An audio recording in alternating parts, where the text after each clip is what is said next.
but they both, even though AJ's a little bit taller, but they both kind of play that same wing Wing position. Yeah. position and everything. But it just kind of shows how uh, dominant this class of 2026 freshmen.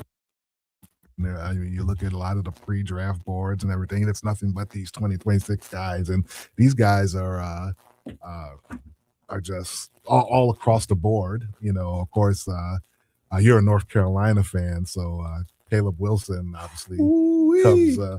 comes to Man, mind. Caleb, we are back. North Carolina, we are back. As I've been a fan of them since I was a little kid. I had to take a pause because you can't be a fan of another school while you're playing college basketball. I feel like that's a little weird. But then, yeah, no. Now that I'm done playing, it has definitely been really great to see this team. Caleb Wilson, the energy, the dogged nature that he attacks the rim, that he plays with. Everyone wants to make a big statement around his checklist of people that he wants to make sure he shows out against, compare it from his McDonald's All-American days and everything, and he's really just coming and doing it. And so that's been a really cool thing to see. But just kind of continuing on with those freshmen, I mean, even on the other side, the bad guys, those Boozer brothers as well, are something else, man. I tell you.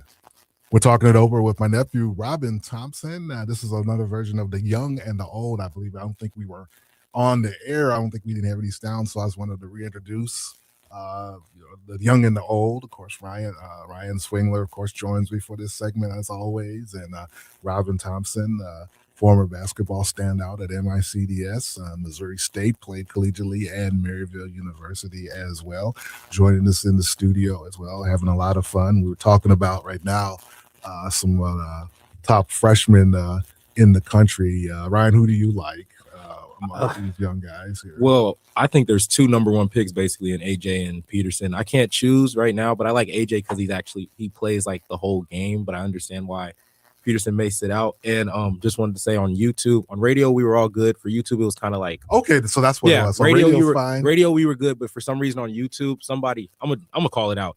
Somebody switched one of them chords, so I had to go and switch it and fix it. But also radio's good. Okay, yeah, radio was good. YouTube is fixed. Everything's good. But yeah, I got AJ.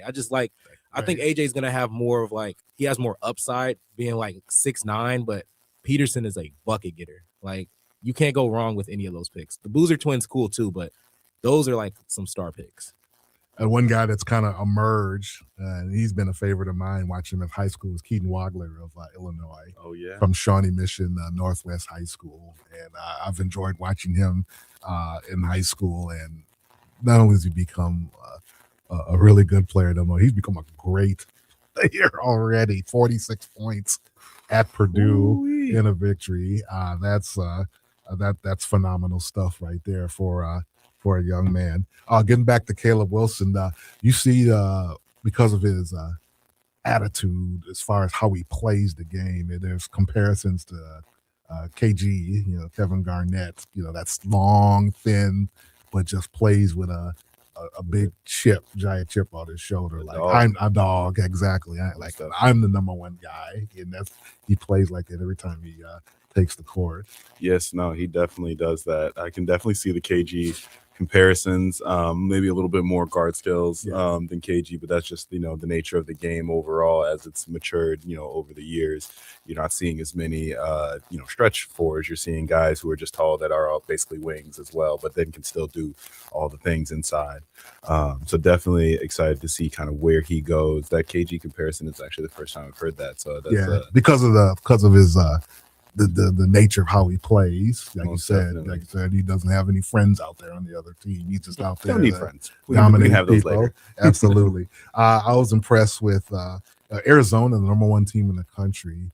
They start three of them, but Cole Pete and Braden Burries are really good. I love the way Koa Pete plays. It is like it is very reminiscent of how I I play. That's how you played. That's how you used to play. That's probably why I like him so much. Yeah, I mean, most definitely. That he's tough. He gets his rebounds. He's not afraid to play big, but at the same time has the skill set to do anything that you really need him to do on the team. And he's playing with some of the best scorers probably in college basketball right now. And so, when you have, veteran guards, you have young freshmen who can come in and just get buckets. He's finding his spots and he's still impacting the game at a high level. I think that's something that not many freshmen understand how to do without just scoring the ball. So that's definitely something that's been super impressive for me. He came on the scene like right away. Florida, they played. He had 30 Oh, yeah. first game, and they knocked off Florida, and just he introduced himself to college basketball. But Burris has really come on. I think I watched the BYU game. Yes. And he was offensively unstoppable, but Yes. the defense that he played, a game-winning shot block at the block end, shot, exactly. I'm like, oh, this guy plays. He Yeah. plays basketball. It's not just his ability to put the ball in the hoop, but he wants it. He wants to get it all. So no, that's definitely been something pretty cool. And then I think Darius Acuff of Arkansas is just a smooth bucket getter as well. In the SEC, he's as good as there is for a young player. Easy money right there. Yes. Every time he touches that thing, it's just it is, like you said, smooth as Tennessee whiskey right there. Look at you. Am I too Absolutely. marketing right there? Mr. Marketing. Yeah, it's nice branding. Nice. But what branding. do you and this was kind of right up your alley, because to see guys, young men come into college game and be dominant like that. What do you think are some of the things have helped that? Because you've played in that EYBL and that high level circuit and everything. What are some of the things where they can just walk in at 18 years old and just be just dominant players at the collegiate level? Most definitely. I think that there is a little bit more I would say there's more focus on becoming a complete basketball player earlier. I think that there is a lot more training that's happening. So you're seeing guys, they're committing to the game and doing what they need to do with their bodies, with their program, all these different programs very early on. But then on top of that, I'd almost not necessarily push back, but say that this is the first time we've had a freshman class this complete in a while. Yeah. We've had, the Cooper Flag, the Zions, the flashes in the pan of like really like high quality players that that they're going to be pros. But we've also had some draft classes where like, okay, this is a draft class of role players, and that's okay.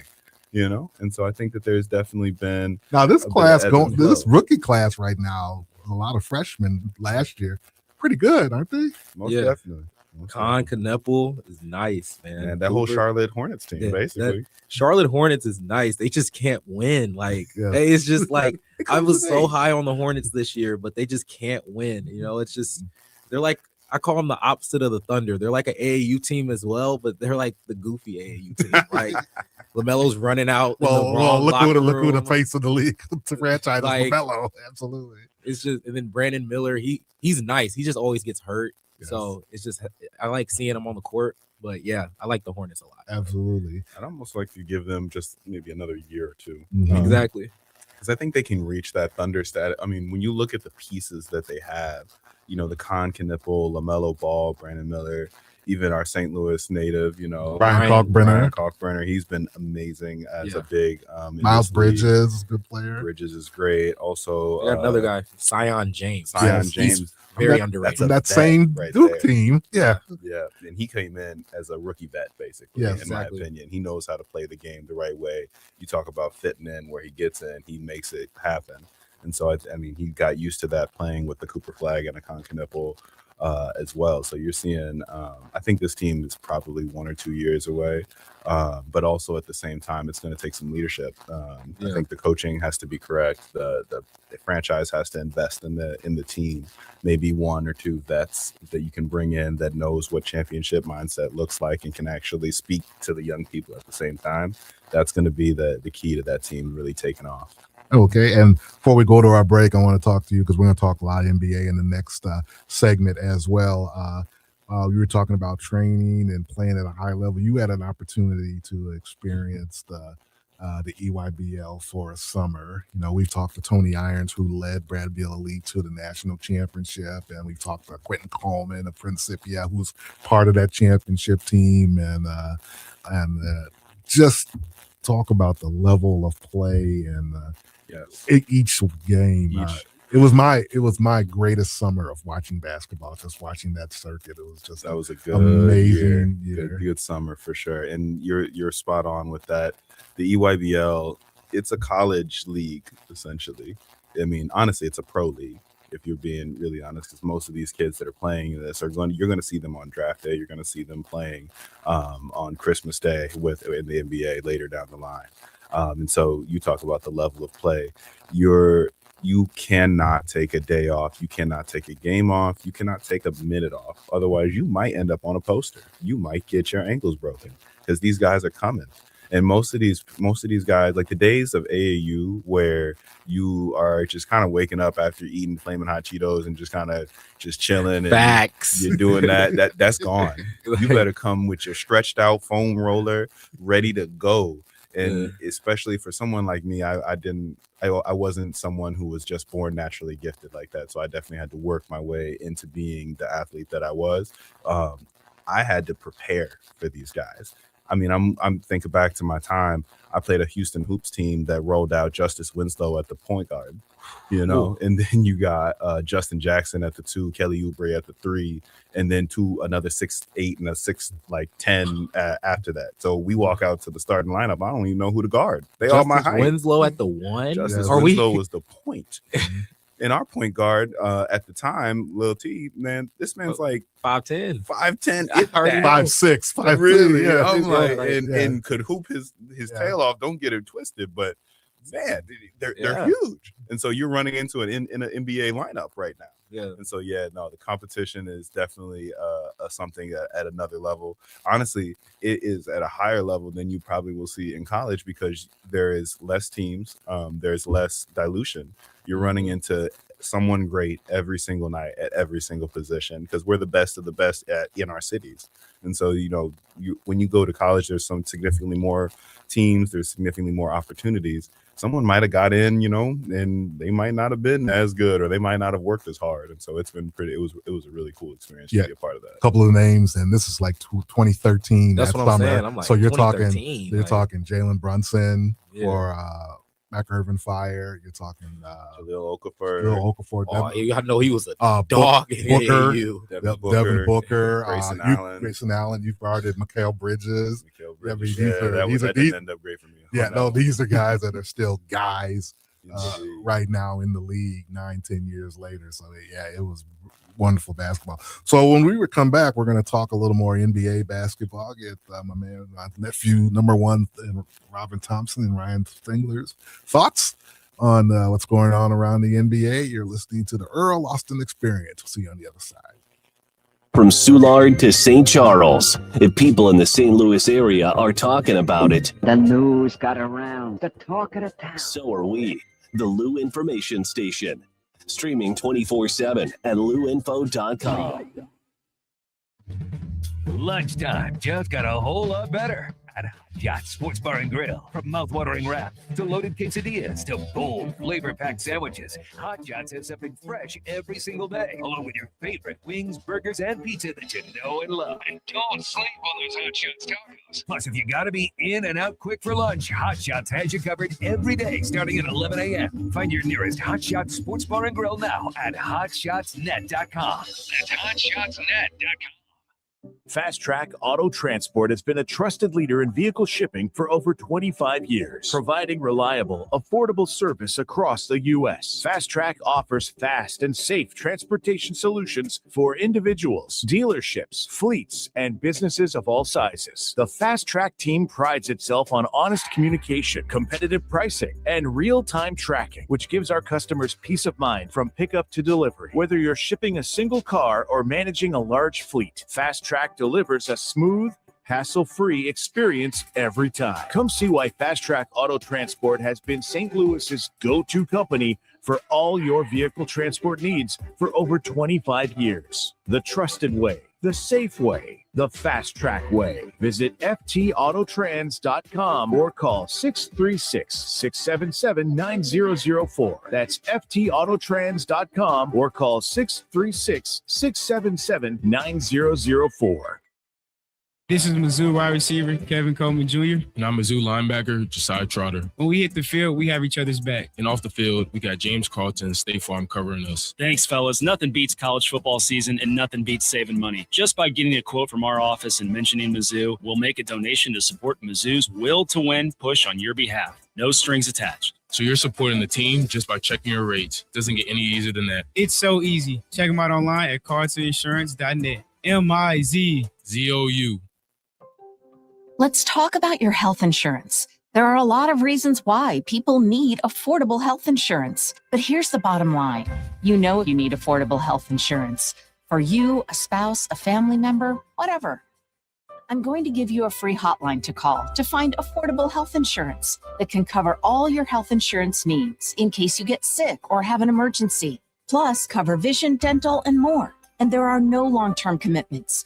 You can keep your plan as long as it's affordable. And for the price of a cup of coffee. We're not talking about one of those fancy coffees. For the price of a regular cup of coffee a day, you can have quality, affordable health insurance. Call the health insurance hotline for a free quote.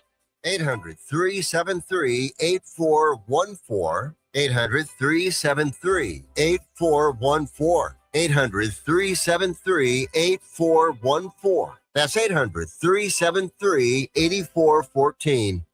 I'm Big Toe Media President Dave Green, and for the last few months, I've been telling you about what makes Home Bank different. Local people, local decisions, and real relationships. So let me take that a step further. When you walk into Home Bank, you're not walking into a system, you're walking into a conversation. This is a bank that understands St. Louis because they're part of it. The people making decisions live here, work here, and invest back into the same communities you do. That matters, especially when you need answers, flexibility, and a partner you can trust. Big banks can make promises. Home Bank builds relationships. If you're ready for a smarter, more personal banking experience, I'd encourage you to start that conversation today with Home Bank, the team behind our team. Visit myhomebank.bank or call 855-577-2001. Home Bank, member FDIC. More than a bank, they're your business partner.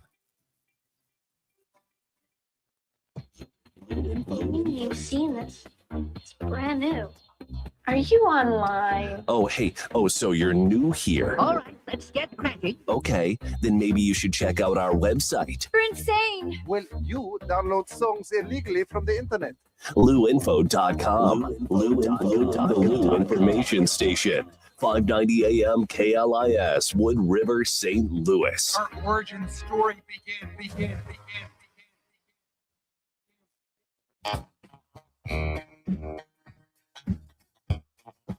And welcome back to the Earl Austin Experience. It's the young and the old, joined by my young cohorts, Ryan Swingler at the controls, and nephew number one, Robin Thompson, in the house. Of course, we're brought to you by Fast Track Auto Transport and Q Logics as well. Really appreciate their support of the show. And we want to talk a little NBA. I don't know, where do we start? Storylines, as you know, the NBA is a media juggernaut now, as opposed to really just even being about basketball. But we got to start with LeBron. Yes, it was in Cleveland. Very emotional. Got a tribute. Very emotional. Is it time? Is time, or what do you think? As the GOAT, and I will say that on air, the GOAT. Thank you. He is the GOAT. Yeah. I think he probably has one more year. I think this one was definitely emotional because he knows it's close, but at the same time, LeBron's a businessman. There's too much opportunity not to do a farewell tour, and no one can Paul Pierce him on this one. He gets a farewell tour, Yeah, he deserves a farewell tour, like you said, because he's the GOAT, and I'm gonna keep saying that and reiterating that, even though that's not my favorite player all time. But I think he has a couple years in him. Really? Like, I actually think he got two more. Like, he could do two more if he really wanted to. Like, because right now, what is he averaging? Like 23, like 7-7 or something like that. Like, I think he has it down to a science where he could probably average at least like 15 to 20 without even really thinking about it. Yeah, that's what I'm be saying. A serviceable rotational player if he really wants to get down to it. I don't want to see that. I don't want to see that. I want LeBron could get paid millions of dollars to come out, score 10 points, and be LeBron James. Right. And if does he want to do that? Does he want to? to? That's the question. And where will these last year or couple of years, as you say, will they play? If everyone wants him in Cleveland, I think that would be a great storyline, a great way to kind of wrap a historic career. Full circle, huh? Full circle for sure. I can also see him staying in LA. You know, he got his family out there now. I think a lot of people were when Bryce was coming into college, people were thinking, oh, he's going to stay so that he could play with Bryce. Mm-hmm. As the way college basketball has looked like right now in Bryce's playing time on Arizona, I don't foresee him staying that long to wait for Bryce. But you never know. But yeah, I think LA or Cleveland would probably be, or Golden State. I could see him because he loves playing with Steph. I think that would be a really awesome thing to see too, because Steph he's not on the end of his career, but it would be a fun thing to see as he rounds that corner to have LeBron be a part of that as well. So if LA, that means you'd have to take a pay cut if he wanted to stay in LA, supposedly. He can afford that. Yeah, well, we can afford that. We can always make it. He's making $50 million. Will he want to be a pay cut? Be a pay cut. Take a pay cut. Take a pay cut. Yeah, no, I definitely. I think that one's hard to say. I think that LeBron is a person that has done the business aspect. I think that what he would probably do is take a pay cut and then, replace that with maybe some partial ownership or something. Mm-hmm. And I can see him doing that. He's a business of the Lakers. Genie might go for it. You never know. Okay. You've been reading the news last week when that report came out. Hey man, but ownership is definitely in his future though. Most definitely. No, definitely. And he's gonna get a team in Vegas. And I think Vegas already. But I think across multiple sports, even not the main owner, maybe sport, but I think he could be potentially like Mahomes has got a piece of a lot of different entities. He does a lot in that Kansas City area. Yeah. He has women's soccer team that he's ownership of, and a couple other different teams for sure. Racing, he was trying to get the WNBA there. Mm-hmm. I mean, he's got a little piece of the Royals, the baseball team. So could you see LeBron getting a little piece of even soccer or somewhere worldwide? I definitely could see that happening. I mean, shoot.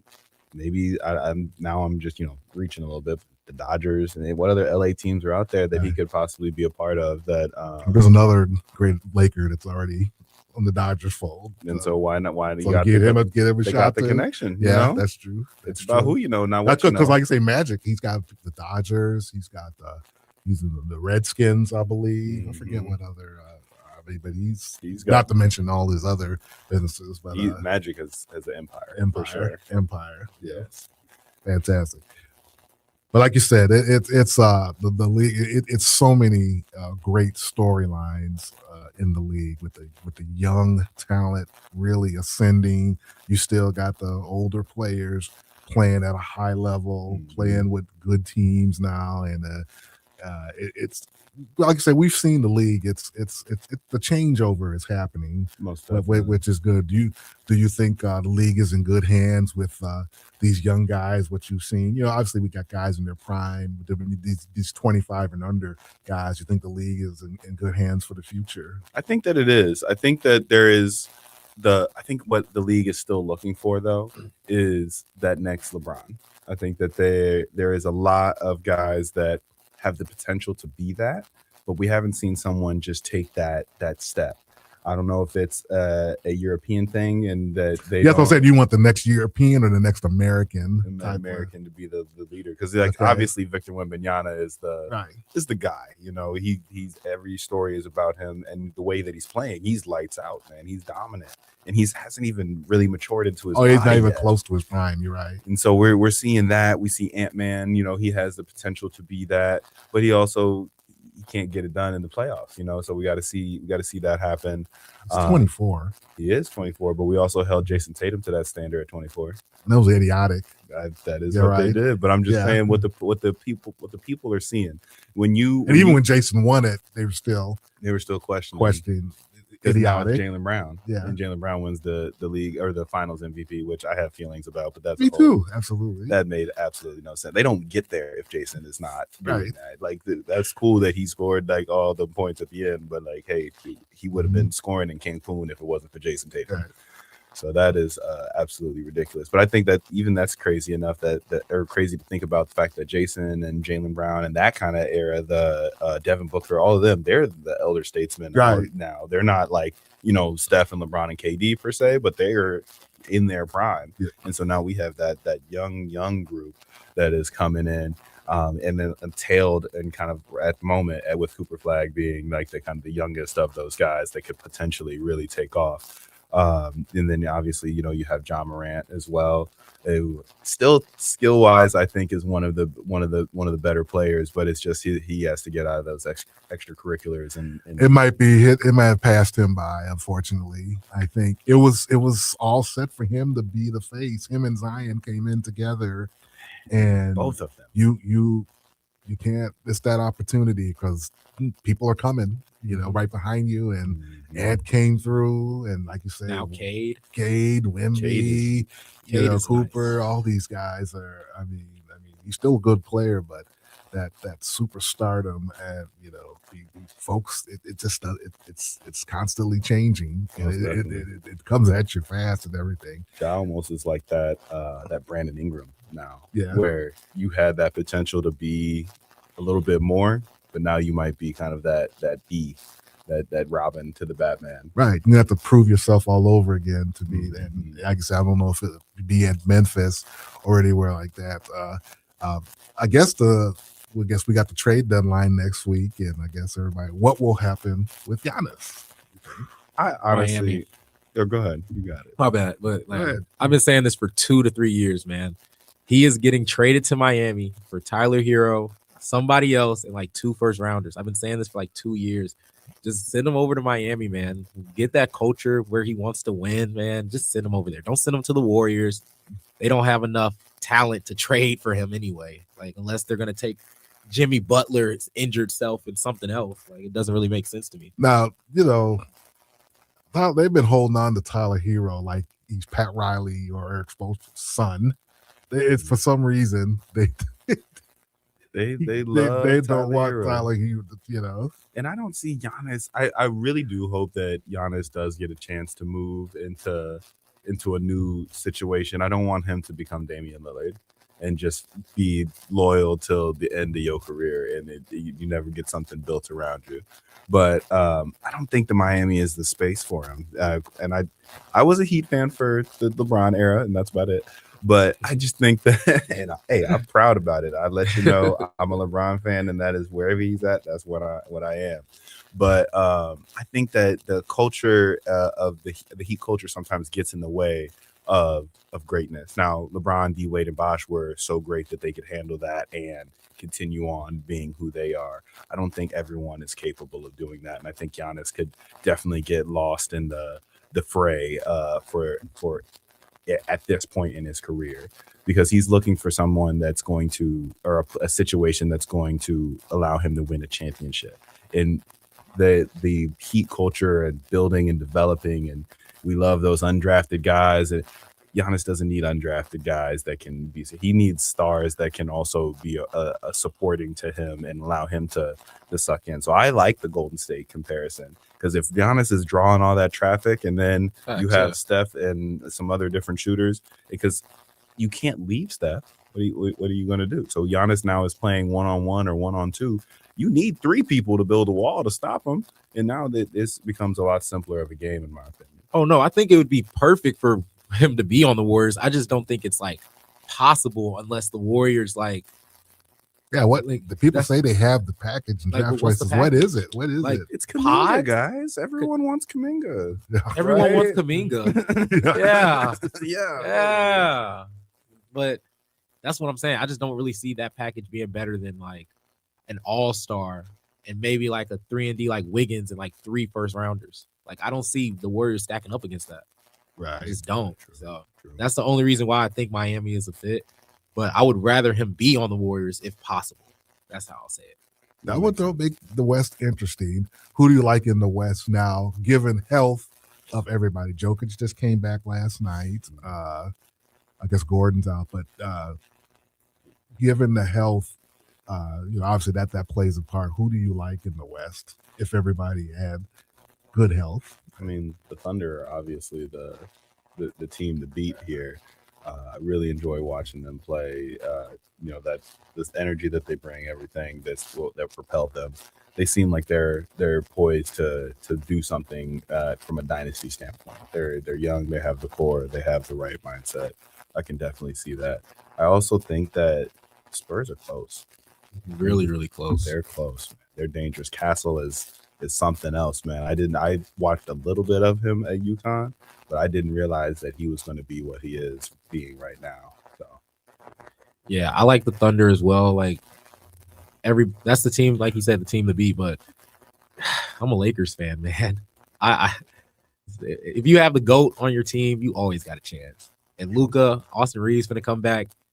I just think we just need one more piece, man. We just need somebody that can just play some defense and shoot a three. That's literally it. Like that's literally that's literally it.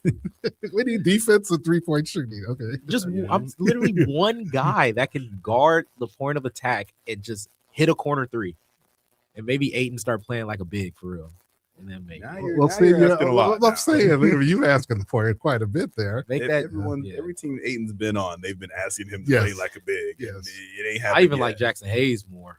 I do like Jackson Hayes a lot, and I think Luka likes Jackson Hayes a lot. I think he enjoys playing with him. Well, Luka likes his lob threats now. Yeah, he loves his lob threats, and so I think that opens up his game very easily. You ready? Denver, I think, if healthy, remember OKC's toughest matchup last year. Well, Indiana really pushed them, but even Denver, with Gordon hurt, with Michael Porter Jr. hurt, Jamal Murray playing banged up. It was a 7-game knockdown drag out. Now, if they're healthy, they've got reinforcements now. They got a bench. They got Hardaway Jr. They got Peyton Watson. They got Bruce Brown. They got Valanciunas. And then when Joker and those guys were out, they're still winning. Yeah. Ron missed a lot of time. Gordon missed a lot of time.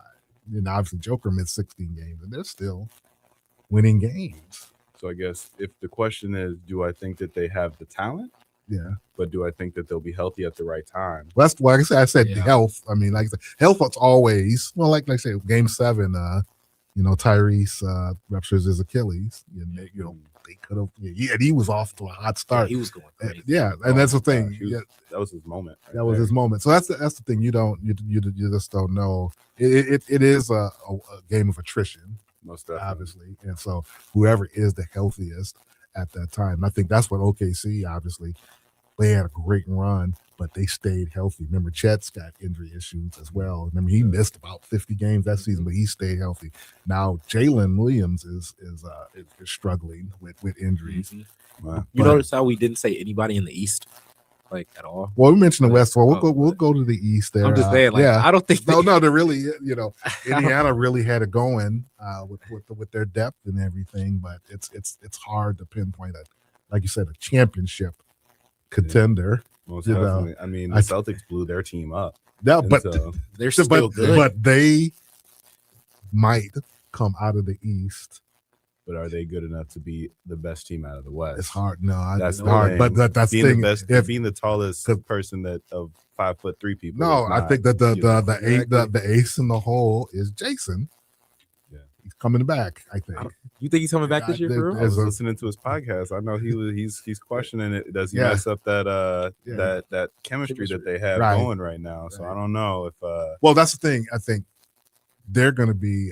They can contend in the East as is, but if you're going to win the East and beat Detroit, true. And Detroit, if the Knicks get themselves together, and then even if he doesn't start, I mean that's the thing. That's going to be interesting. That's weird. He's been working out like he's coming back. I'd rather at the beginning. I don't either. But but Jesus, I think what's changed is that I think if you thought Boston was going to be a lottery team, yeah. But now, I mean, I didn't, what are they, but- second or third right now? Yeah, I thought they were going to be like top 9. Right. I thought they were going to be in the play-in this year or 7. Yeah. Especially with when you get rid of so many championship pieces at Right. the beginning of the season, I was like, oh, okay, this is rebuild year. We Right. we don't have Jason. We're just, and then they start playing, and it's like, oh no, we're still trying to compete for this thing. I mean, what's gonna the lie. kid Simons? Is it? Yeah, not gonna lie, I wasn't even thinking about Simons either, but I already knew the Celtics had a really, really, really deep team. Like Jordan Mhm. Walsh has always been really good, and then that big African guy Keita, he always just came in and he yes. just does what he's supposed to do. And then giving Peyton Pritchard the ball and letting him just shoot the rock, I was like, yeah, they can make the play in, but I didn't expect this though. Yeah, it's really, That's a testament to their depth. it really is. And Missoula. and Missoula and player development. It still means something in the NBA. Player development. Now, like you said, Detroit is. I love that team. and it's one of your teams that you get a chance to see live and everything. I think love that team.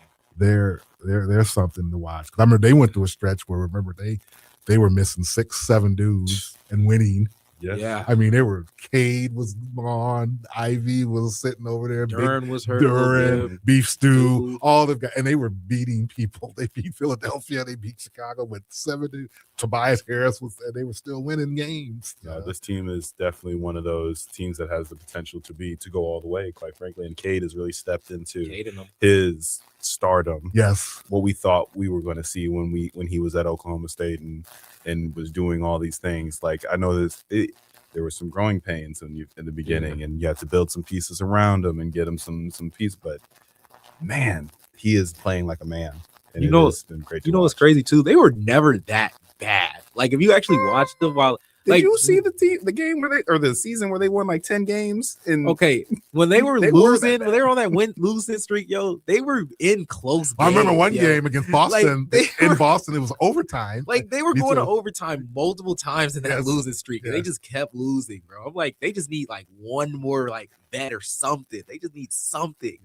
But- For sure. And our last minute, though, I want to give a shout out to a couple of St. Louis guys who are really getting it done in the NBA. First, former Billiken, Belleville All-Star star Jordan Goodwin, making it happen. Now with the Phoenix Suns, She was who on the are Lakers still. one of the thieves. You know why he had to. We had to make room for the kid, so Jay Good had to go, and he has been a beast for Phoenix, and he's really added some dog to that team with Grayson Allen and then Dylan, who might be the biggest story in the league, is Dylan the villain becoming an all-star scorer. balls. Right. So I got to give Jordan Goodwin love. Tremendous. That one game against OKC, 28 points, 8 threes. And then Caleb Love from CBC, undrafted, and has now become one of the best rookies in the league right now. Rookie of the year. Yeah, it's been amazing. And so it's been fun to watch as well. So, nephew number one, it was a pleasure and honor to share the microphone with you Most today.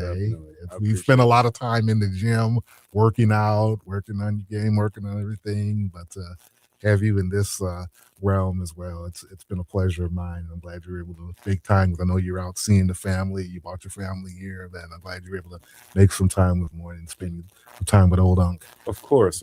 Always make time for you, Uncle Earl. You are a big part of just not only my career, but my life. And so there is no point where you will ask me to do something and I will not, come and do it, Unless grab the ball, rebound with two hands. That was an issue for about the then first you get my mom standing on the sideline talking about two hands. Absolutely. So, well, that wraps up our first hour of the Earl Austin Experience. Once again, thank you to my nephew, Robin Thompson and Ryan Swingler on this edition of The Young and the Old. When we return, it's time for the easy second hour. Stay tuned. Hey, listen to me. I'm one of the credit cards in your wallet. I'm about to explode and pop like a balloon. You're using me and my brothers way too much. Your credit cards aren't the only ones annoyed. It's your paycheck that doesn't have enough to pay everything. Save your credit cards, your paycheck, and yourself a lot of PAIN. Pain. Call the debt helpline now, not tomorrow, right now. Our experts will show you how you can cut your interest rates and your payments on your credit cards in half. Credit card companies have special assistance programs designed to help you.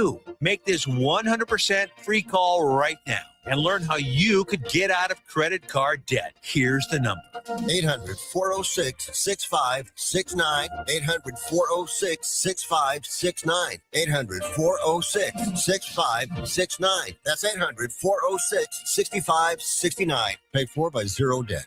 St. Louis sports fans, now you can go deeper with STL Sports Central Insiders. Get exclusive access to Bernie Miklasz, Randy Carricker, Mike Claiborne, Jamal Mayers, and more. Plus, your chance to watch a Blues game in the alumni box with Jamal himself. Also, monthly giveaways, Bernie's columns all week, and you'll be supporting local sports media. Join now at stlsportscentral.com. Broadcasting live from the J. Randolph Jr. Studios in Kirkwood. Thanks for supporting Daddy. KLIS 590 AM, Wood River, St. Louis. Have a great day.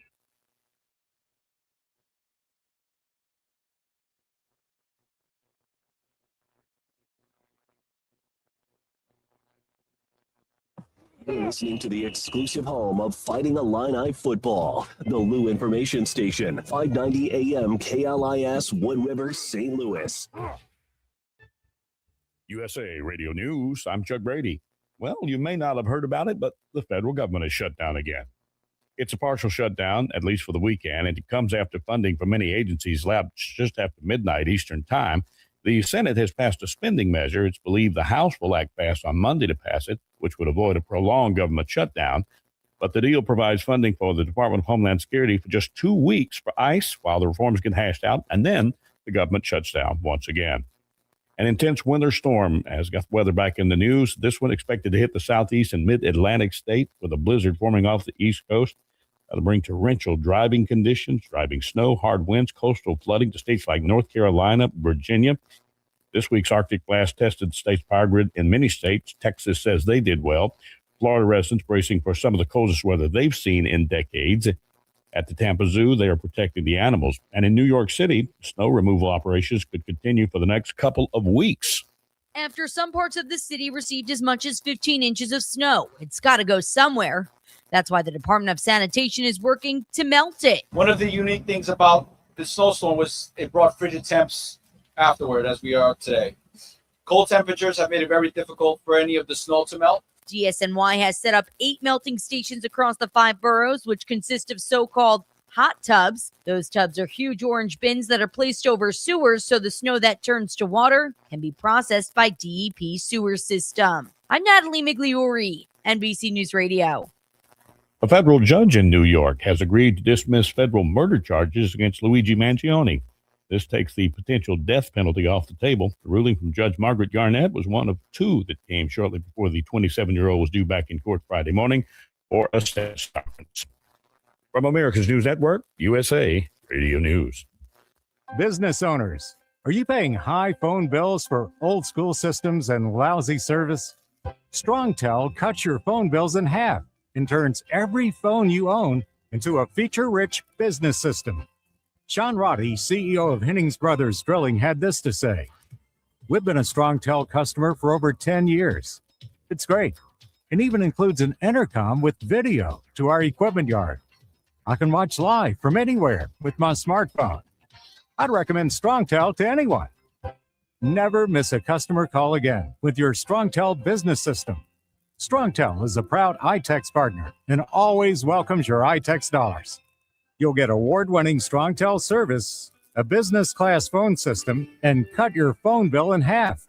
Visit strongtel.com. That's StrongTel, StrongTel.com. StrongTel. With the Super Bowl fast approaching between the Seattle Seahawks and the New England Patriots, concerns are rising in Santa Clara, California, as news spreads that ice will be in the Bay Area. And no, not the weather kind. South Bay Congressional Representative Sam Liccardo is warning ICE and the Trump administration there better not be a repeat of Minnesota. Never again can we see this kind of cruelty, this kind of chaos unleashed on communities throughout our country. We won't stand for it here, and we can't stand for it anywhere in the United States of America.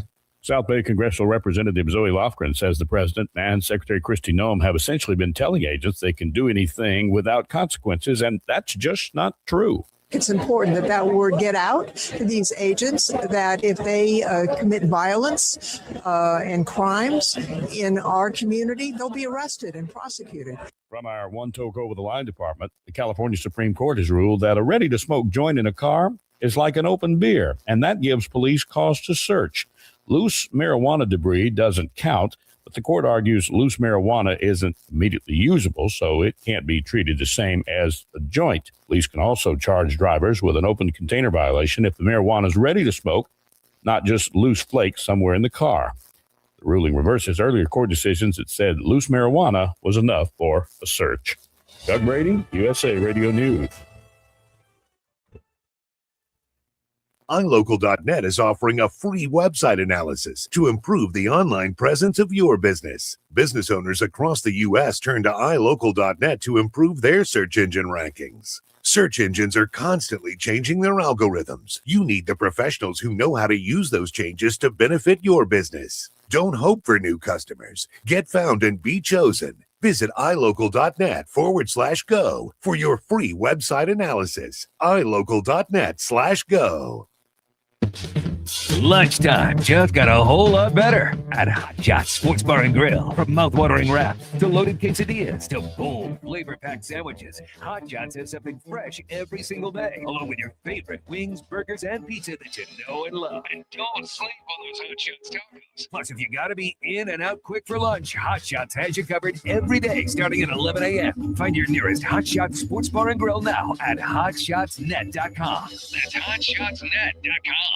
Hi, it's Jennifer Bardot, and I am here with Edward Jones financial advisor Bethany Shell. Bethany, when it comes to choosing a financial advisor, what should people really be asking? Jennifer, I think the first question is simple. Does your financial advisor take the time to really listen to you? Your goals, your family, your future, it should always be personalized. So it's not just about numbers? Exactly. Life changes, and so does your financial situation. You want someone who will be there with you, working with you to help keep your strategy on track. What if someone is brand new to investing? That's the best time to start. Use an established process to create a personalized strategy backed by advice, tools, and resources to help you reach your goals. And we make sure you have access to the information you need when you need it. I love that. So it sounds like financial planning is really about living life on your own terms. It really is. I believe feeling rich isn't about hitting a magic number. It's about having financial strategies that support a life you love. Because the key to being rich is knowing what counts. Contact me today at 314-648-2020. This is a paid-for ad by Bethany Shell at Edward Jones, member SIPC.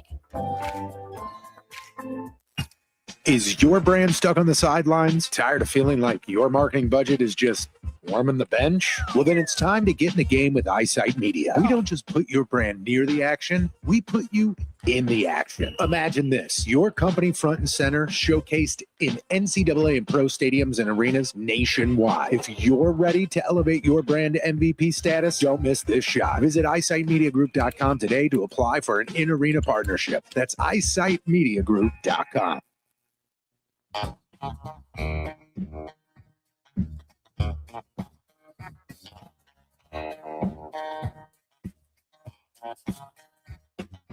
Welcome back to hour 2 of the Earl Austin Experience. Thanks again to nephew number 1, Robert Thompson, for joining me.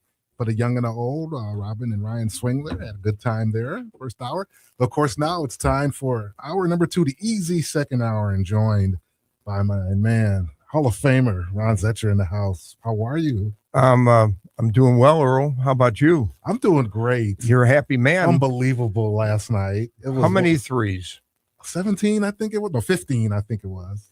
15 for 27, I believe it was. That's a yeah, 19 the other night at St. Bonaventure last Friday. Will you let me indulge me for a moment here? Absolutely. Before I introduce our guest. So I've been I'm really into the Billikens, but I was going back in time, Earl, and I've got some information here on that 1948 Billiken NIT championship team. Absolutely. And here's what I'll mention their names but it's amazing that entire team is from St. Louis. Yes. They had a guy from Collinsville.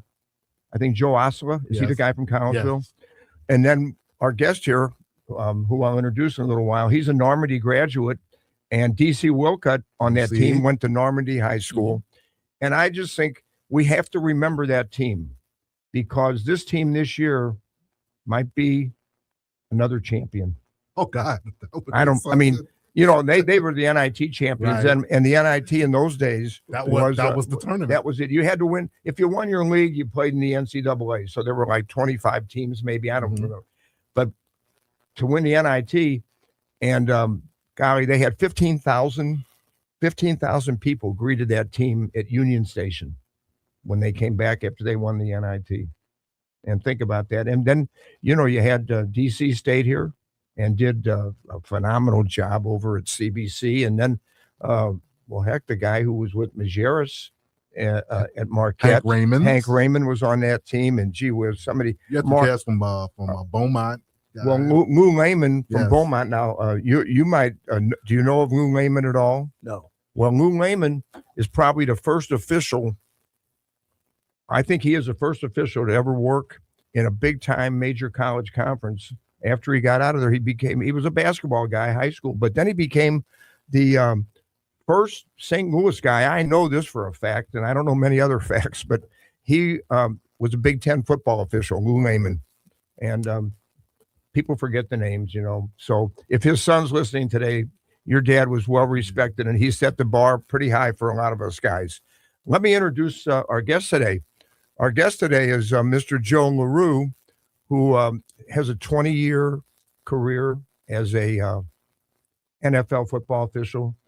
He's worked Super Bowl. He's also, and I hope I never get in trouble out in Bridgeton because he's a municipal judge in Bridgeton. So maybe him being here today, if we get in any trouble out there, Earl will help us. Anyway, say hello. Say hello to Earl Austin, Joe. Earl, hi, Joe LaRue. I'm glad to be here. Thank you for inviting me, and I look forward to talking to you guys. Absolutely. Well, we want to talk a lot about your career, and I guess we could just start off. You and I were talking a little bit outside before we came in the studio, how it all started for you, Joe, and how you became a, how you became a highly, highly respected football official, and you reached the pinnacle of your career.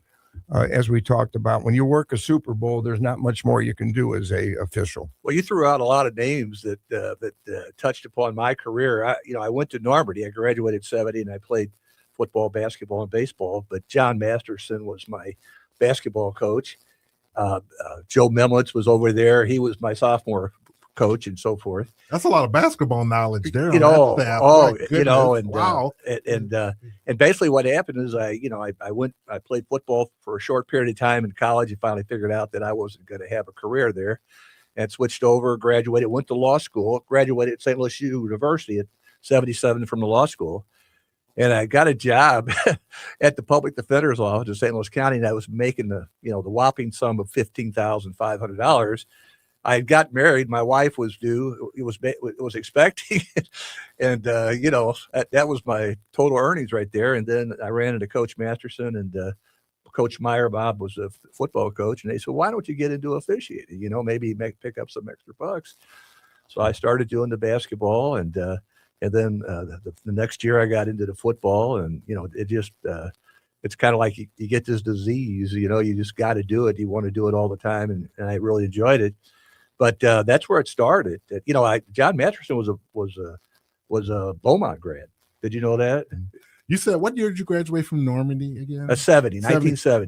Let's not interrupt, but a couple of guys I eat lunch with over the years. I think there are a couple of years. Do you know Mike Martin and Duty Roan? That was the best basketball team I ever saw. I was a sophomore their senior year. Okay, yeah. And what you need to know about Normandy, remember we were in the old gym. That's at Normandy, right. okay. Yes. Well, we didn't have any other gyms, so the sophomores had to practice with the varsity. Now, could you imagine trying to break the press or run a press against Roan and Martin and Steve Dix and yes. Nelson and those guys that year? I mean, it was a joke. Of course, Joe Memlitz would just run us like crazy around the gym because we couldn't get the ball up the floor. And I want to say, Coach, nobody gets the ball up the floor on these guys. I've heard stories about all the years and how many points they used to score back then. Games would be in the 80s and 90s. In my opinion, and my humble opinion, Duty Roan was the best basketball player I ever saw play. He was unbelievable. Mike Martin was a character, and so was Dix. He still is. I remember back when we would play in the gym, and Mike would stand on your foot. When you're trying to go up for a rebound, he would just stand on it. You're like, I can't jump if you're, of course he knew what he was doing. No, but that was a great time. Well, you mentioned Dix. The two older Dix boys were pretty good buddies of mine. I played against both of them, Tommy and Jimmy. Jimmy Dix, he was going to be in the big leagues. There's a real good chance of him making it to the big leagues. And he was playing, I think, at Tidewater in AAA baseball and got drafted and had to go to Vietnam. And the 2 years in Vietnam, just for 2 years that somebody else who didn't have to go there passed him by. But he was a great player. And Tom Dix was a baseball coach. I don't know if you know this or not. He was my baseball coach. Well, pardon me? He was my baseball coach. Well, he also was a baseball coach at SLU. You played for him at SLU, right? No, I played for him at Normandy. At Normandy. And then he also became a baseball coach at Kirkwood High School. Right. And he refereed some. He worked on our staff in the MIAA. He was a very, very good referee. They were really, really great people. I mean, great family. The Dix brothers were just memorable at Normandy High School. Great. Well, Steve would have been in the major leagues, but he's got ready to sign a big contract because I was there that day. We were playing Legion, and he was going to sign a contract that day with the White Sox or whatever. And they agreed on it and played the first game. They were playing a doubleheader. Second game, before he signed a contract, he broke his leg during the game. And they, I don't know what the story was after that, but it was just a tragic situation. It was. And I remember that happening. And I talked to Tom about that. And Tom and his older brother, they were like, come on, man, don't even play anymore. And exactly. I got another game. And there you are. It's a fate sometimes turns the wrong way. We had too many people crossing paths here. We all, same thing, Well, if you live long enough, you meet a lot of people. Well, Mike used to talk about Doherty Rome, that he was about 6'1", 6'2". Yeah, but he jumped played, out of the gym. But he was a great athlete. And when he played big men. When he went to Upsall, he had scoring records. I mean, I laugh how high he could get off the ground, and like you said, he was only about 6'1", but oh my God, and what a play! And his elbows were the sharpest ones I ever played against. Well, let's talk a little bit about football. I mean, we always get into basketball for some reason. I wonder why. But anyway, so here, before we get into some real serious stuff, I read that you were doing, and I think it's awesome that you were doing some freshman football games to help out after you got out of the NFL. I did freshman, sophomore varsity. When I got out, I wasn't 70 yet, I could still run and whatever. And one of the things that I think is really important and really concerns me is the problem we have with not having enough officials. You've got football games on Mondays and Thursdays and Fridays now, as opposed to the weekends, basketball. And I thought maybe if I, came back and promoted, the idea of officiating, and I had a great time, worked with a bunch of great guys, really enjoyed the experience, and that maybe, that might help a little bit. But there's a desperate need to get officials in all the sports, for the whole area. But that's why I did it. Well, see, they say that the reason that we have a lack of officials, there's a couple reasons, but one of them is the coaches don't treat them very well. And these young guys, they say, hey, I can't take it. And then, of course, you got the spectators. So I'm going to just tell a story on myself. Are you aware? I was a freshman football coach at Ladue for 30 years. I heard of you. Yeah, so yeah. I may have worked you. I can't remember. Yeah, well, if you had worked me, you'd remember. Well, you had quite a reputation. It wasn't really good. But anyway, Steve Nicolerat, who I love. So Nicolerat, I used to bring, like you, I used to ask, like I had Nicolerat, Eichhorst, Eddie Schumer, Paul Birchfield. Those guys would come over and referee my freshman games for me. Sure. So we had some pretty doggone good officials. Oh, absolutely. So we had a game where Nicolerat made one of the worst calls, in my opinion, I ever saw. And so after the game, I chased him off the field, screaming at him. And my assistant coaches said, Coach, that guy's your good friend. I said, not right now. He's not my best friend. But that's, yeah, you're 100% right. That sounds more like basketball than football. I mean, it shouldn't happen on a football. Well, I think one of the things you learn is, and it takes a lot of years and good experience. You never talk face to face to a coach on the football field. I've got a great picture from a Super Bowl where I've got Harbaugh just lighting up my ear. He's in my ear, but I don't care. You can stand there because the people don't necessarily know that he's yelling at you. They just see him talking to the side of your head. And as long as you don't turn and face him, Which one? Which Harbaugh? It was Jim. And his brother was on the other side of the Right. Oh, field. you had that game. That was Okay. that game, the one where the power went out, Right. in the second half. Harbaugh versus Harbaugh, and one of them I think was okay. I was a big fan of the Harbaugh, in Baltimore, but his brother was. I knew him because I used to referee Western Kentucky when their dad was the coach down there. Okay. And when Jim was still in the NFL, remember he got into a fight or punched a teammate, broke his hand.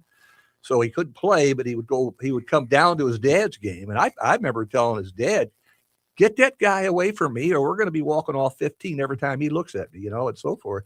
That's what Jim was like. Well, I think he must have remembered when I was working the Super Bowl because he couldn't wait to get into my ear. But that's the best thing about the football, especially when back at that time, when you went from college to the NFL, you only had to stay on one sideline for a half, and then you got to change sidelines. That's the greatest thing that ever happened to me in officiating.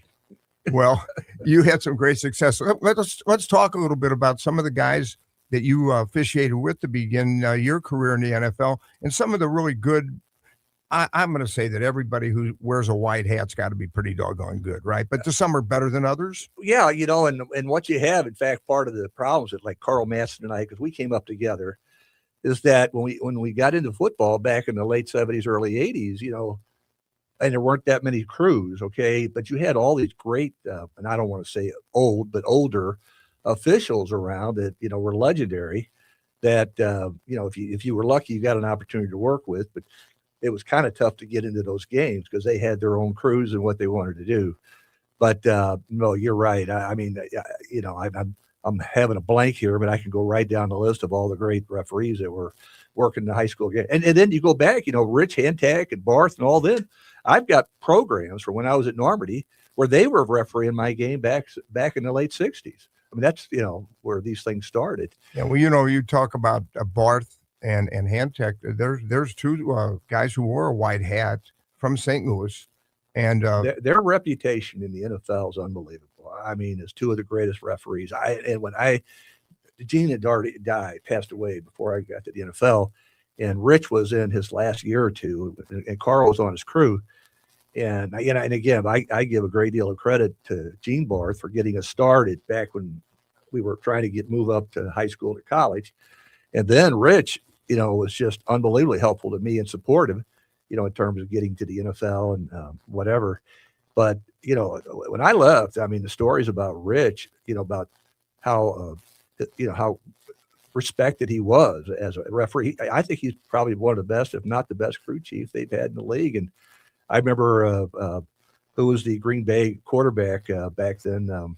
Favre. Yeah, Favre going up to Gene in his last game just to hug him and say, thanks for working as we really enjoyed it. I mean, that's the reputation he had. Question for both of you. We talk about tradition of, great athletes from St. Louis, great baseball players. How do you explain the tradition of great officials, especially in football, who have gone on to the highest level, work Super Bowls and work at the highest level, well respected, so many of them from St. Louis? Well, I think it's a variety of things. Number one, when you're talking about St. Louis, you're talking about the best football in the state. I mean, in terms of quality, great football teams.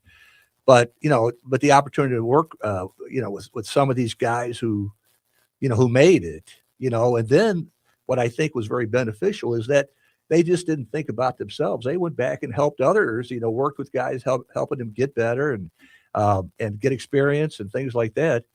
But you're right. I mean, I can't think of the guy right now. He was a St. Louis City police officer. Bobby Beeks. Beeks. I mean, he had 5 Super Bowls. Yeah. I don't know if anybody's ever had that many Super Bowls. And he was just a legendary. And I met him a couple times down at Forest Park, and Rich would tell me stories about him. And but I mean, there was just some amazing people that went on to great officiating careers, both in the NFL and in college. Well, Bob Beeks, and then Al Conway was a St. Louis guy for a while, and he was a phenomenal official. He was the classic umpire. The classic umpire. I mean, he'd get into the trenches with those guys and talk just like they did. And you tell him what he was going to do to them if they didn't shut up and start playing football. He was great, and he was very helpful to me. Very helpful. Al Conway, when he was at West Point, he was involved in that scandal, and it had nothing to do with Al Conway doing anything other than the fact that they had a code where if you knew somebody had cheated, remember that cheating scandal, you were supposed to turn them in. And Al Conway he wasn't cut out of that cloth. Right. So he had to leave West Point. He went to William Jewell And if you can't believe this, his senior year at William Jewell, he was a running back, 9.5 yards per carry. Wow. One tough guy. So and I told you weren't here, I don't think. So he's umpiring baseball here in the summer when he was here, Legion ball. And it's one of those, those Legion games. It's late at night, 12 o'clock, they finally get over. And I think he was working with Bud Miller. And Bud Miller and him are in the car. And all these fans are coming by there and saying some very nasty things to him. And Al Conway gets out of the car and he says, fellas, listen to me. He says, I've been out here for 4.5 hours. It's 100 degrees. You need to keep moving on or it's going to really be something bad's going to really happen to you. And he meant it. I was going to say, he was a man of his word. And I mean, when I was on the field with him, I was scared of him. And I'm like, we're wearing the same stuff here. He was a great official, a great man too. And the first one out of St. Louis that helped me a lot in my basketball officiating career was Ray Sonnenberg. And he's another one, Earl, great St. Louis U graduate. Ray Sonnenberg, he played there. Very good basketball player, and one of the most highly respected guys. Yeah. He was in the NFL for I think 13 years, and they let him go. And he went up to New York. They allowed him to come up there. They respected him so much. And when he got to New York, they showed him clips.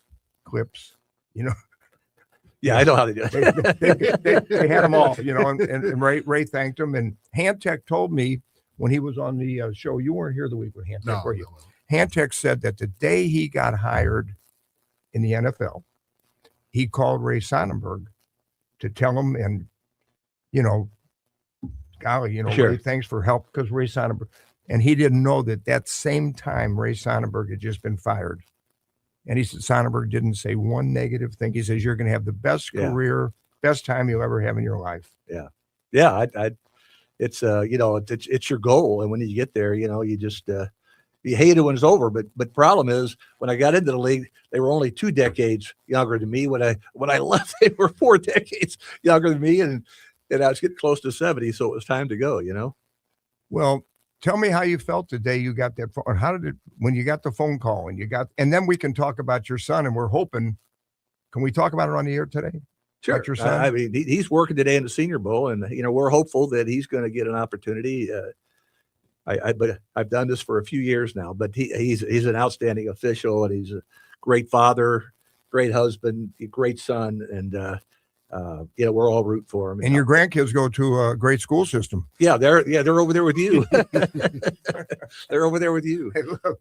Now I've watched some of the practices. Do they work the practices too, or just the game itself? The officials? They were there. He was there all week with the NFL supervisors, officiating supervisors, and doing the practices and scrimmages. And I was watching some of that. Okay, so he's done a tremendous number of that. His resume is pretty amazing. Tell him. Well, he's had 4 or 5 of the last 6 SEC championships. He had the national championship last year in Atlanta with Notre Dame and Ohio State. He's had a great, and he's still young, so we'll see what happens. Well, here's what Hantek said. So I said to Hantek, I'm watching these NFL games and I hear there goes Hockley and there goes Seaman, and I'm thinking, what?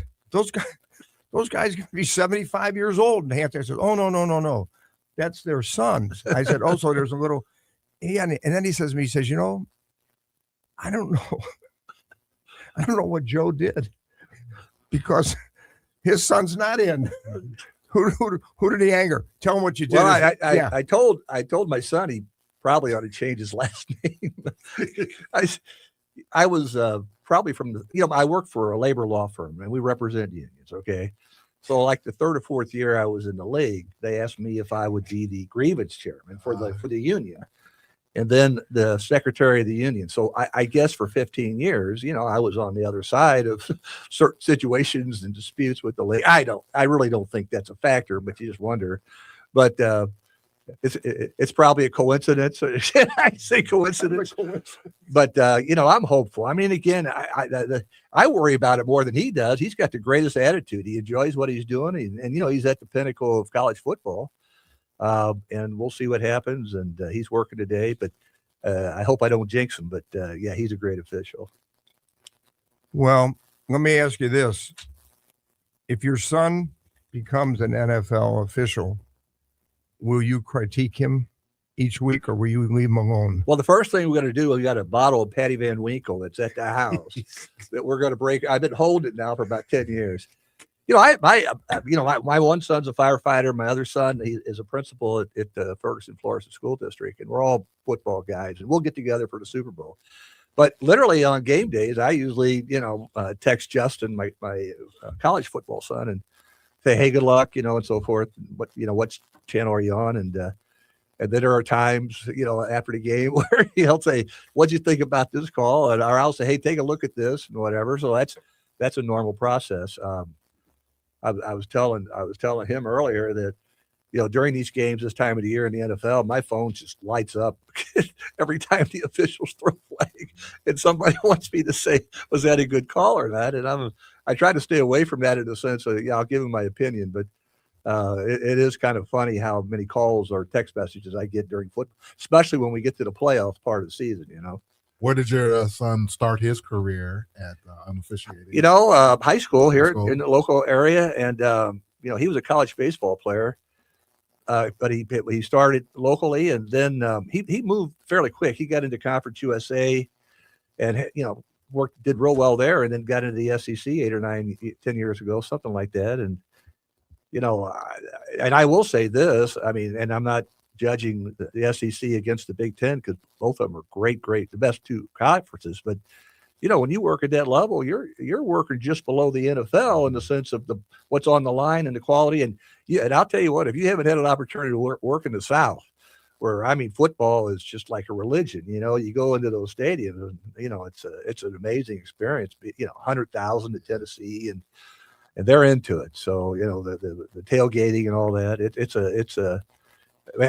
Working that level, whether you're in the Big Ten or the SEC, you're working at a great level of football. And it's probably as many people follow college football as they do in the NFL. So who knows? Well, we've talked about a bunch of people, but one person who we've not talked about, who probably was very instrumental in your career, I'm pretty sure of it. I hope I'm right. Ed Shannon. Yeah. Oh my gosh. Yes. If I remember when I was interviewed to go work in the NFL for whether I was going to get in, and they asked that question, who would you attribute, your success to or your career? And there was no doubt. And I am in a line with hundreds of what I consider very high quality officials that Ed trained. There was nothing like working for Ed. And he was straight as an arrow and honest and whatever, tell you when you did something wrong, tell you when you did something right. He had your back.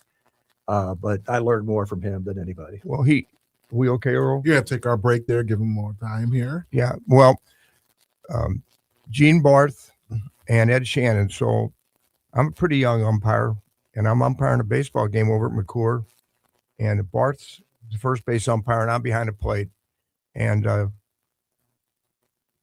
they want to walk a kid intentionally. It wasn't those days where you could just wave him.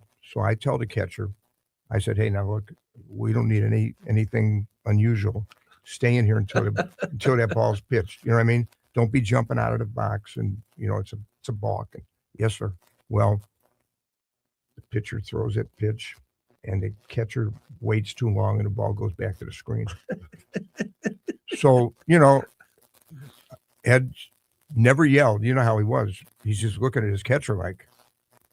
So at the end of the inning, I guess the catcher said, "Well, that umpire told me." So Ed walked out to me, and he had hired me to umpire the game. He liked me, and I was a young guy. He said, "Ron, I'm going to give you some advice." He says, "You be an umpire, and you do not be a coach." Yes, sir.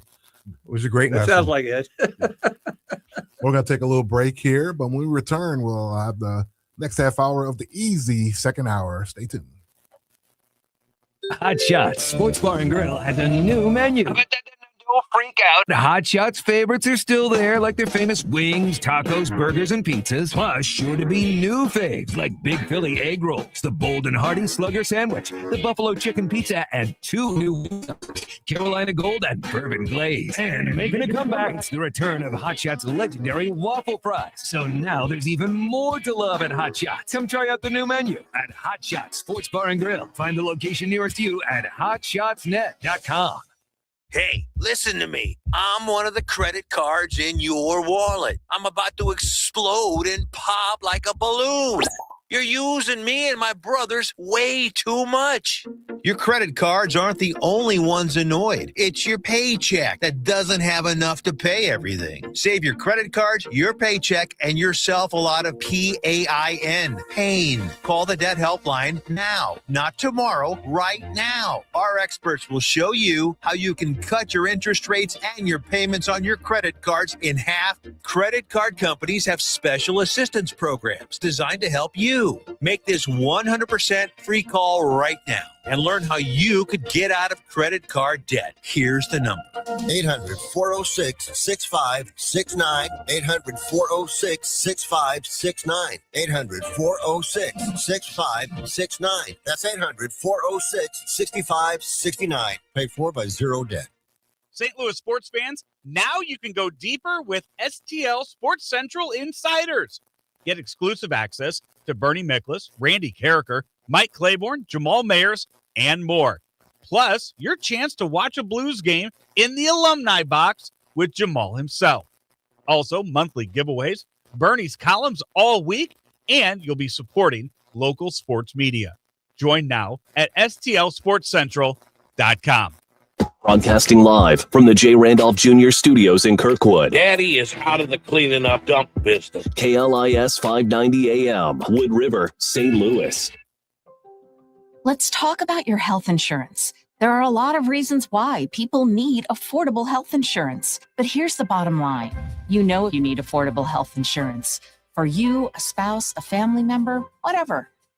I'm going to give you a free hotline to call to find affordable health insurance that can cover all your health insurance needs in case you get sick or have an emergency. Plus, cover vision, dental, and more. And there are no long-term commitments. You can keep your plan as long as it's affordable. And for the price of a cup of coffee. We're not talking about one of those fancy coffees. For the price of a regular cup of coffee a day, you can have quality, affordable health insurance. Call the health insurance hotline for a free quote. 800-373-8414. 800-373-8414. 800-373-8414. That's 800-373-8414. This is Mizzou wide receiver Kevin Coleman Jr. And I'm Mizzou linebacker Josiah Trotter. When we hit the field, we have each other's back. And off the field, we got James Carlton, State Farm covering us. Thanks, fellas. Nothing beats college football season and nothing beats saving money. Just by getting a quote from our office and mentioning Mizzou, we'll make a donation to support Mizzou's will to win push on your behalf. No strings attached. So you're supporting the team just by checking your rates. Doesn't get any easier than that. It's so easy. Check them out online at cartoninsurance.net. MIZZOU. Is diabetes keeping you from enjoying life's special moments? At US Med, we understand the challenges you face, and we're here to help. With US Med, I can finally manage my diabetes without it managing me. US Med offers a wide range of services to simplify your diabetes care. Personalized care plans, convenient access to cutting-edge diabetes tech, and knowledgeable support. Plus, we'll check your insurance so your diabetes care may be covered at little or no cost to you. With US Med, I feel confident and control of my diabetes. I can finally live my life to the fullest. Don't let diabetes hold you back. Choose US Med and experience better birthdays, better adventures, better anniversaries, and better everything. Call now. US Med. Better service, better care. 800-891-6335. 800-891-6335. 800-891-6335. That's 800-891-6335. The choice of a lawyer is an important decision. It should not be based solely on advertisements. Not sure how to get a lawyer after an accident? Call Brown and Crouppen. We'll walk you through it. Worried it'll cost too much? Here's a fact. At Brown and Crouppen, you pay nothing up front, and we never get paid unless you do. When you're our client, you'll have all your questions answered, all for free. Hurt? Get the facts and help you need. Call Brown and Crouppen now. Hey everyone, Cam Jansen here to tell you about the experts at Fast Signs in Earth City. Fast Signs can handle any and all of your business visibility needs, from traditional signs and graphics to digital to core graphics and anything in between. Fast Signs in Earth City has you covered. The station uses them, the Blues use them, and you will love the work they do. Call 314-344-4400 for your custom signage needs today. That's Fast Signs in Earth City, 314-344-4400. Back with our remaining 20 minutes or so of the Earl Austin Experience. It's the easy second hour. Remind you at 11 o'clock, Wrestling at the Spectrum will be on. It's big day in the sport at the Royal Rumble taking place in Saudi Arabia. And KLIS, I should say Wrestling at the Spectrum, will be having a watch party. And you can listen to it on KLIS YouTube channel. And also, the app as well. So a big day. Listen to Wrestling at the Spectrum at 11. But back to my man Zetch, having some great conversations. We're having a good, this is terrific. I'm having a wonderful time, and I'm just overwhelmed by some of the things that I'm learning today from Joe. And Joe was telling me something about how he handled the coaches on the sideline and how he always had a conversation with the coach on his sideline prior to every game. Could you talk a little bit about that? That's very interesting. Well, we do that for both teams an hour and a half before the game. Two officials, myself and my head linesman, or whatever they call that now, because they changed the name because of the connotation. But anyway, we would go to the locker room of whatever coach that we had that sideline, hour and a half. And that was to give them information in times and then get information from them at the same time. And, and it's always one of those, and you've done that pre-games with coaches where you say, Coach, anything you want us to know? And they might tell you about a play they're going to run or a formation, and you're going to go through all that. And then, and I would tell the coach, look, Coach, I'm going to be with you for the first half, and I'm available to you for whatever you need or want. And I will be happy to give you as much information or as little information as you want. You control that. But, if you have a question about timeouts or penalty enforcements, whatever, we're available to you right away. And I was telling him that that some coaches, they want constant attention and feedback, and some don't want you talking to them at all. And it didn't make any difference to me because I could accommodate either choice. But for example, a great coach like Belichick, he not only wanted to know what I knew about what was going on my side, he wanted me to find out what was going on the other side. What's that coach talking to that referee for? And I go, Coach, I don't know. I'm over here with you, and so forth. But the thing that, and I had Belichick, Bill, plenty of times, that he's a very strange guy in the sense that he's quiet. He wouldn't even let us come into the locker room. He was the only coach who would let us come into the locker room before the game to meet with him. Okay. But he knows the officiating positions and responsibility and everything as well or better than most of the guys in the league. And he knew what you're looking at, what you're supposed to call and whatever and so forth. So he was an amazing guy to be, working in front of, in the sense that, if he asked you a question or he had a concern, you better pay attention because he would know what was supposed to happen. I only had one instance with him where he really jumped me. And it was funny because I knew what he was upset about. And, I tried to tell him, I explained it, he wanted an offensive pass interference call. And I said, Coach, he didn't contact him. It looks like it, but he didn't. And of course he's not the most patient person, and he let me have it. And then about 3 plays later, though, he comes back, hey, I talked to him upstairs, and you're right. He didn't touch him, and I'm sorry. I said, wait till I tell everybody I got an apology from Bill Belichick. So, Bob Knight's the same way. I really enjoyed officiating for Bob Knight. I made a mistake one time telling him, no, that wasn't a travel. And he was winning by about 35 or 40 points. And, he was through coaching. Now he was going to have a little fun with me. And I was pretty young in my career. And I said, Ed, coach, enough already. Okay. He's not traveling. He said, oh, I forgot. What do I know about basketball? He said, I'm so sorry, that I didn't realize how smart you were.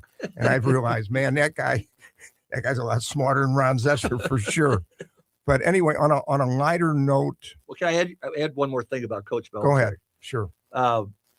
What's interesting about him, and the Rams fans should be very familiar with Coach Belichick from the Super Bowl and whatever had happened. And one of the things, I remember I watched that game. I wasn't in the league yet, but I was down there watching that Super Bowl. And one of the things that I picked up on, and I learned, and I never forgot when I worked with Coach Belichick, is that he was going to push the envelope on everything, pass interference, holding, defensive holding, whatever, until you called it. You know, in other words, you know, he would tell us, you could tell his backs were going to grab receivers, whatever, and they were going to continue to do that until you finally made a call. And then, you know, he would call them off. And that's how you stopped it. I mean, and you know, guys would say, how do you handle it? I said, look, the first time you see a defensive holding call, you know, put the flag down now. Make sure you're there, but put it down. And, you know, once he knows you're going to throw a flag for that kind of stuff, it gets a little easier to officiate that side of the field with him. Okay. And, you know, of course, people talk about the Rams and the Rams and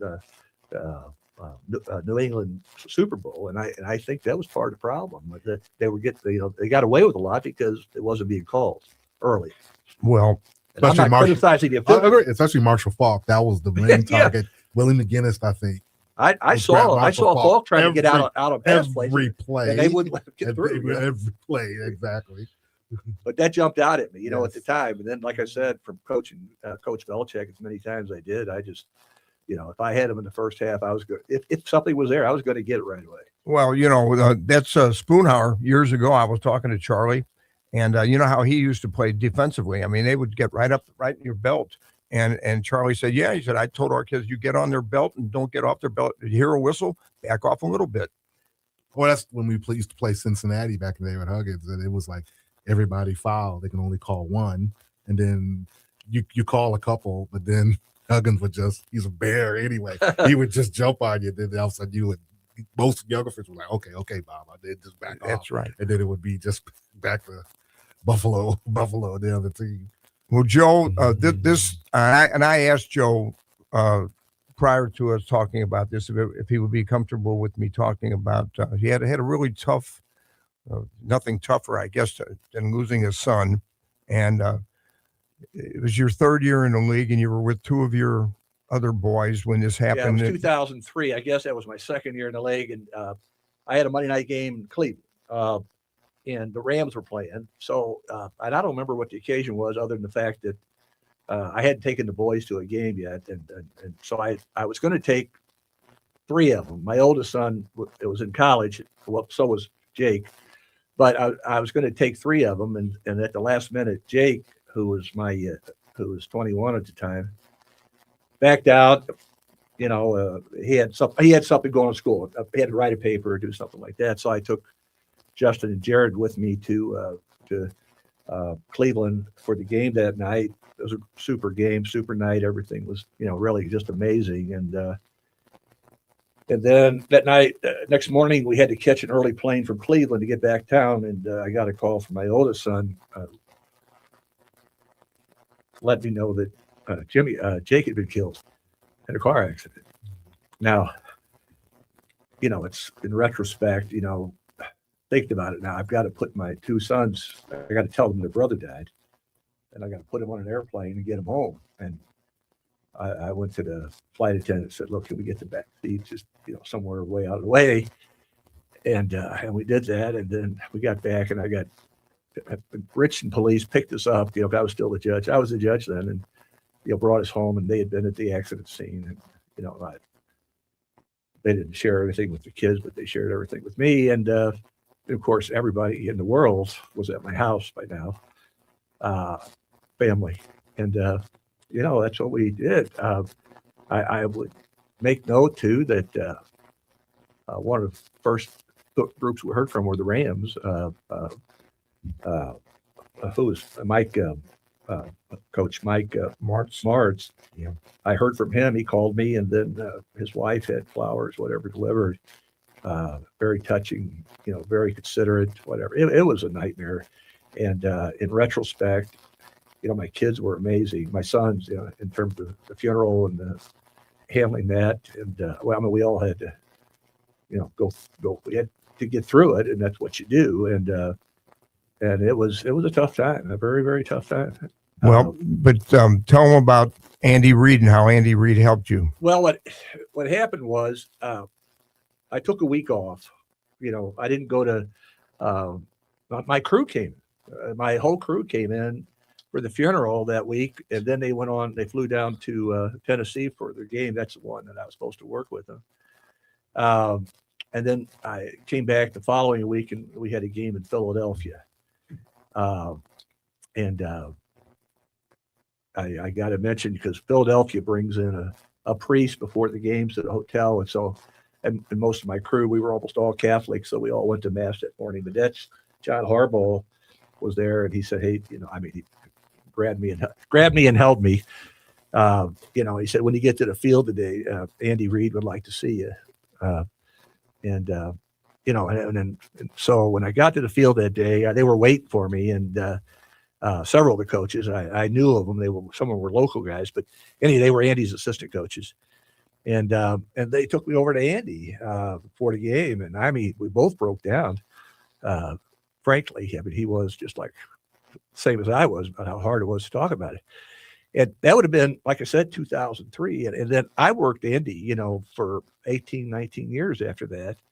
And we always stayed pretty close. He was clearly one of my favorite people in the world. But not only is he one, I think, number one, number two, number three best coaches in the league, but he's probably one of the best people I've ever met in the world. And when he lost his son,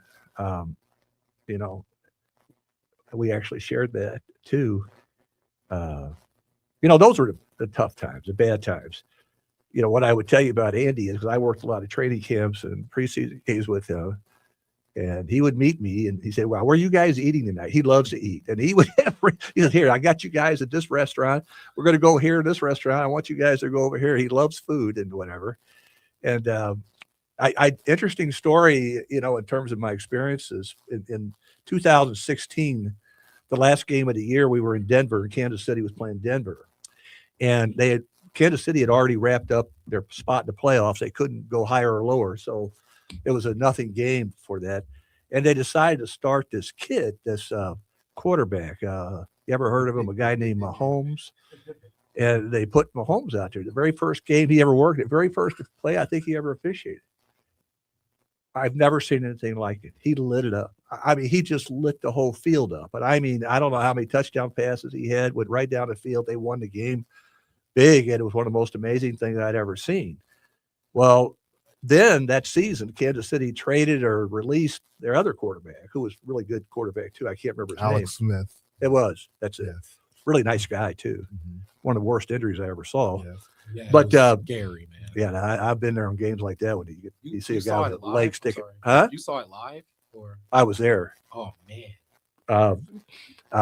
Yeah, you see those on the football field in the NFL. It's amazing.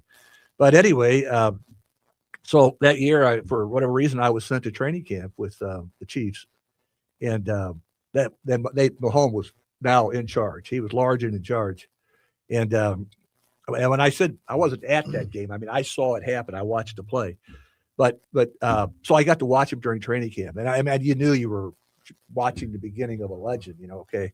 And then I'm trying to think, and you probably remember, because then I wound up working the very first game of the year. Remember, they won that Super Bowl that year, that first year.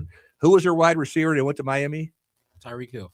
Who? Tyreek Hill. Yeah, oh my God. So I've got Tyreek Hill at his game. I've got Mahomes, and I'm downfield on a punt play, on a punt return, and dwarfly on a punt return, so they catch it, and we trail them, whatever.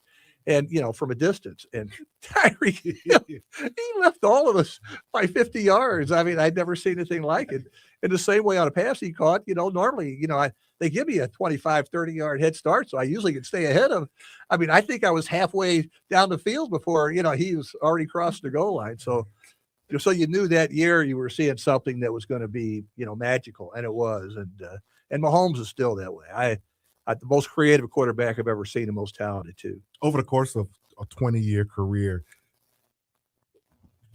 could you see the game just evolving over the course of your career of how much bigger and faster these athletes were Well, evolving? first off, you got to start with the idea that what you see when you go from the college game to the pro game. Oh my God, totally different. I mean, the speed, the strength, the athleticism. I mean, these guys can do. We got to get 2 feet down in bounds, and you say there's no way in the world a guy's going to get both feet down in bounds, and I mean, they hang suspended in the air, and somehow they drag it, and you got the pebbles, and you got proof that to catch whatever. But you got to see it, you got to adjust to it, you got to.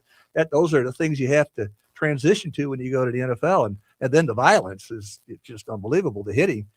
But yes, I would say you're right in the sense that because it seemed like every other year they would change what they wanted us to call pass interference holding. I mean, it's like one year when the offenses were scoring too many points, the defenses would yell about it. So they tell we got to call more, whatever. And then the next year when the offense wasn't scoring enough, they would tell us we need to go the other way. So we want you to allow, and you're like, from year to year, somebody would say with pass interference. I said, I don't know. I'm waiting next year for them to tell me what they want me to do, and it's not that bad, but it is pretty amazing, Well, I've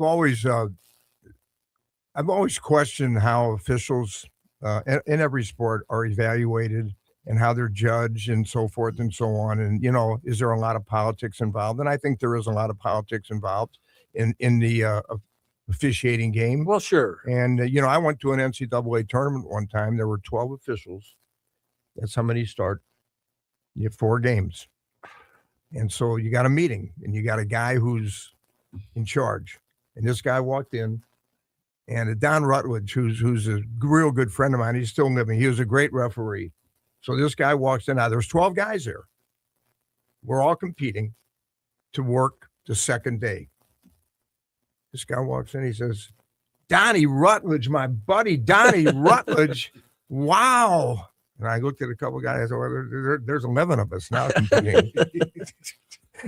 It's just the way the world. But the guy, I'm thinking, this guy's in charge. Hey, man, it's okay to think that way, but man. There's things you have control over, and there's things you don't have any control over, and I think that's really the important part of officiating. And you get a lot of guys. And it's kind of a young, inexperienced type thing where guys always will do. What'd you think about my holding call? And I want to say to them, look. That's the least important thing you've got going right now. Is your most important call is going to be your next call, and you got to get that out of your head. And that's part of the growing with it. I want to tell you that I thought that Earl, and this is a really great question, that what happens is and it takes a couple of years, but the game slows down. It's just as fast as it ever was, but it's almost like you're watching slow motion when you watch it. That's what they say about players. When the game slows down for you, that's when you really. I mean, when I think about how hard it was sometimes to make these catches calls or these sideline things, and then it got to the point where it was just kind of slow and automatic. And you made a comment earlier about a lot of these guys, you just got to learn to go slow. Slow it down, see it before you jump. Don't throw your flag right away. Don't blow your whistle right away, and see the play. But that's, I think, comes with a lot of experience. That comes almost naturally, or you learn to do it. And I think that's the biggest evolution that you find when you're working in the league that long. Well, I think in basketball, Earl, I think the call that probably upsets coaches more than any call is when their big guy makes a great block and there's a whistle down by the basket. And I always told the officials, I said, man, when that guy goes up, you should be thinking he's going to block it. He's not going to foul. And then if it's a foul, get on your whistle and hit it hard, and sell it. But when you blow that whistle too soon, and that guy's just blocked, that coach, he's done with you for the night. Absolutely. Well, we're gonna have to wrap it up. Joe, what a pleasure. Thank you for having joining us. Ron, it's great to be in the studio. I'll be here next week too. The Billikens are at home, so awesome. And you're going out of town Tuesday. We'll be out of town Tuesday, but we'll be back there as well. So thank you very much as well. There's another edition of the Earl Austin Experience, the Easy Second Hour. Stay tuned for Wrestling at the Spectrum, a big watch party for the Royal Rumble up this afternoon. We'll see you next week.